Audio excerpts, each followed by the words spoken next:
आपण ऐकणार आहोत कार्तिक महिन्यातील एक अत्यंत पवित्र आणि प्रेरणादायी कथा, तुळशीची कथा। हा महिना भगवान विष्णू आणि देवी लक्ष्मी यांना अत्यंत प्रिय आहे आणि या महिन्यात तुळशीची पूजा केल्याने जीवनात सुख, समृद्धी आणि शांतता प्राप्त होते। खूप वर्षांपूर्वी पृथ्वीवर जलंधर नावाचा एक अत्यंत पराक्रमी असुर होता।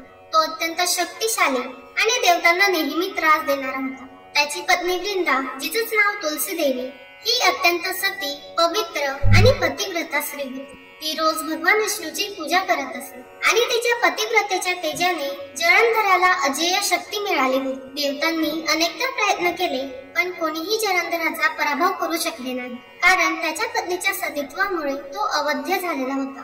शेवटी देवतांनी भगवान विष्णूकडे प्रार्थना केली, हे प्रभू, जर तुम्ही मदत केली नाही तर संपूर्ण सृष्टी संकटात येईल।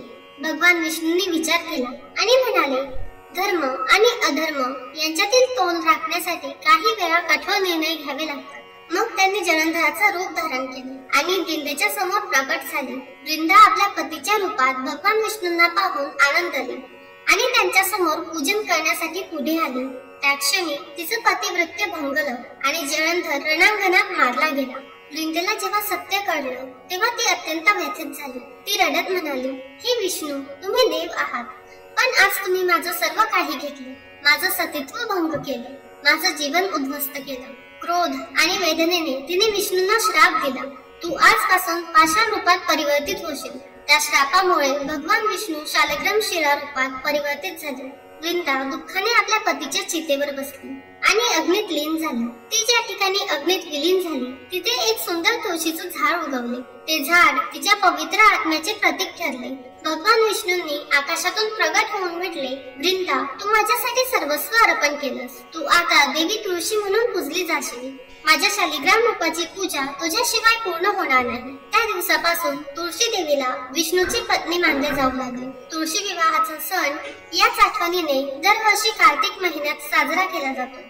कार्तिक शुद्ध एकादशीला भगवान विष्णू योग निद्रेतून जागतात आणि कार्तिक शुद्ध द्वादशीला तुळशी विवाह होतो।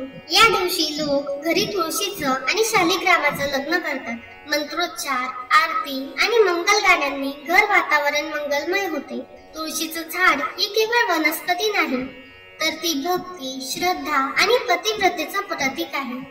ज्या घरात तुळशी असते तिथे देवत्वाचा वास असतो, रोग नाहीसे होतात आणि समृद्धी वाढते।